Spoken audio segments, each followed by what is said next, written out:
হরে কৃষ্ণ। জয় শিল প্রভুপাদ, জয় গুরুদেব।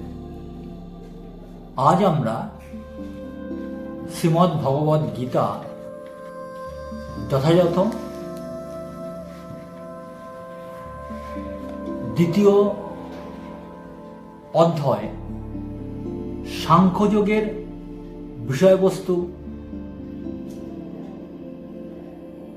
বিষয়বস্তুর সারমর্ম জেনে 1 নম্বর শ্লোক থেকে পাঠ এবং মর্মার্থ উপলব্ধি করব। এখন আমরা জানব সাংখ্য যোগের মূল বিষয়বস্তু কি। দ্বিতীয় অধ্যায় সাংখ্যযোগের মূল বিষয়বস্তু হল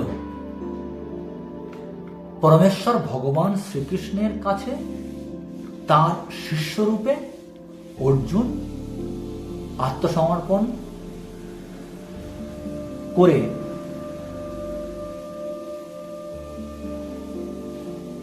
এই অনিত্য জড়দেহ ও শাশ্বত চিন্ময় আত্মার মূলগত পার্থক্য কি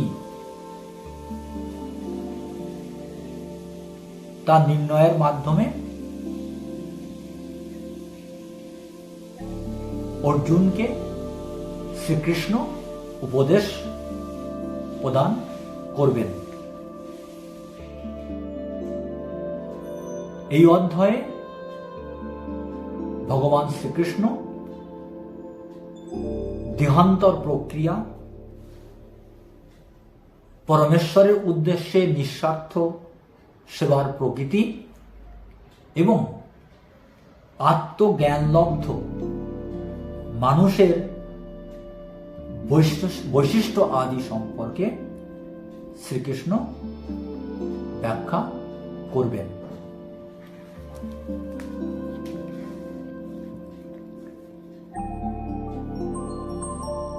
সাংখ্যযোগ দ্বিতীয় অধ্যায় প্রথম শ্লোক। সঞ্জয় উবাচ তং তথা কৃপয়াবিষ্টং অশ্রুপূর্ণ কুলেক্ষণং বিষিদন্তমিদং বাক্যম উবাচ মধুসূদন।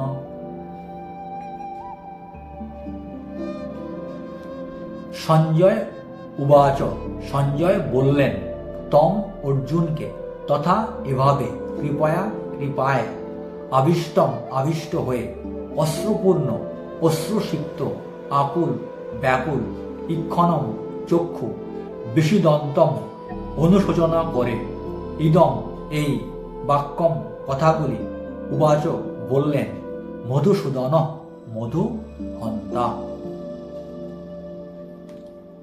অনুবাদ। সঞ্জয় বললেন, অর্জুনকে এভাবে অনুতপ্ত, ব্যাকুল ও অশ্রুসিক্ত দেখে কৃপায় আবিষ্ট হয়ে মধুসূদন বা শ্রীকৃষ্ণ এ কথাগুলি বললেন। তাৎপর্য: জাগতিক করুণা, শোক ও চোখের জল হচ্ছে প্রকৃত সত্তার অজ্ঞানতার বহিঃপ্রকাশ। শাশ্বত আত্মার জন্য করুণার অনুভব হচ্ছে আত্ম উপলব্ধি। এই শ্লোকে মধুসূদন শব্দটি তাৎপর্যপূর্ণ। শ্রীকৃষ্ণ মধু নামক দৈত্যকে হত্যা করেছিলেন এবং এখানে অর্জুন চাইছেন অজ্ঞতারূপ যে দৈত্য তাকে তার কর্তব্যকর্ম থেকে বিরত রেখেছে তাকে ভগবান শ্রীকৃষ্ণ হত্যা করুন। মানুষকে কিভাবে করুণা প্রদর্শন করতে হয় তা কেউই জানে না। যে মানুষ ডুবে যাচ্ছে তার পরনের কাপড়ের প্রতি করুণা প্রদর্শন করাটা নিতান্তই অর্থহীন। তেমনি যে মানুষ ভবসমুদ্রে পতিত হয়ে হাবুডুবু খাচ্ছে তার বাইরের আবরণ জড় দেহটিকে উদ্ধার করলে তাকে উদ্ধার করা হয় না। এই কথা যে জানে না এবং যে জড়দেহটির জন্য শোক করে তাকে বলা হয় শূদ্র, অর্থাৎ যে অনর্থক শোক করে। অর্জুন ছিলেন ক্ষত্রিয়, তাই তাঁর কাছে তার কাছ থেকে এই ধরনের আচরণ আশা করা যায় না। কিন্তু ভগবান শ্রীকৃষ্ণ মানুষের শোক সন্তপ্ত হৃদয়কে শান্ত করতে পারেন, তাই তিনি অর্জুনকে ভগবদ্গীতা শোনালেন। গীতার এই অধ্যায়ে জড়দেহ ও চেতন আত্মার সম্বন্ধে বিশদভাবে আলোচনার মাধ্যমে পরম নিয়ন্তা ভগবান শ্রীকৃষ্ণ আমাদের বুঝিয়ে দিয়েছেন আমাদের স্বরূপ কি, আমাদের প্রকৃত পরিচয় কি। পারমার্থিক তত্ত্বের উপলব্ধি এবং কর্মফলে নিরাসক্তি ছাড়া এই অনুভূতি হয় না।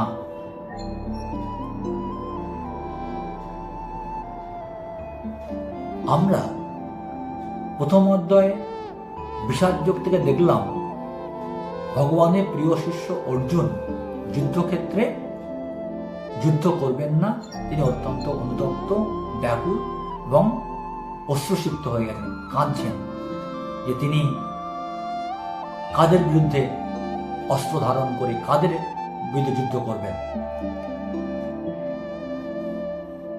তার প্রিয় শিষ্য অর্জুনের এইরকম অবস্থা দেখে ভগবান শ্রীকৃষ্ণ তার মধ্যে যে অজ্ঞানতা রয়েছে, অর্থাৎ শ্রী অর্জুনের মধ্যে যে অজ্ঞানতা রয়েছে, সেই অজ্ঞানতা দূর করবার জন্যে, তার শোক, তার ভয় থেকে মুক্তির জন্য ক্রমপর্যায়ে সাংখ্যযোগের এই শ্লোকগুলো অর্জুনকে শোনাবেন, অর্জুনকে বলবেন। অর্জুন ক্রমপর্যায়ে এই শ্লোকগুলো শোনার মাধ্যমে তার মধ্যে যে অজ্ঞানতা যখন দূরীভূত হবে, তখন তার মধ্যে আত্মোপলব্ধির জ্ঞান জেগে উঠবে। অর্জুন তার দেহগত চেতনার দ্বারা আচ্ছন্ন হয়ে এইরকম আচরণ করছিলেন, একেবারে শূদ্রের মতো আচরণ করছিলেন। শোক সন্তপ্ত হৃদয়ে তিনি ব্যাকুল হয়ে উঠেছিলেন যে আমার আত্মীয় স্বজন, পরিজন, গুরু, পিতামহ, ভ্রাতা, এদেরকে আমি বধ করে ফেলবো ইত্যাদি চিন্তা করে তিনি শোক সন্তপ্ত হয়েছিলেন, শোকগ্রস্ত হয়েছিলেন।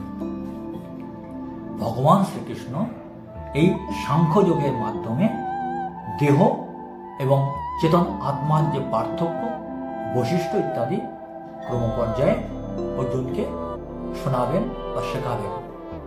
অর্জুন শুনে, ভগবানের কাছ থেকে শুনে, ভগবানের শ্রীমুখ থেকে শোনার পরে তার আত্ম উপলব্ধি বৃদ্ধি পাবে এবং তিনি প্রকৃত জ্ঞান অর্জন করে অজ্ঞানতা অন্ধকার থেকে মুক্ত হতে পারবেন।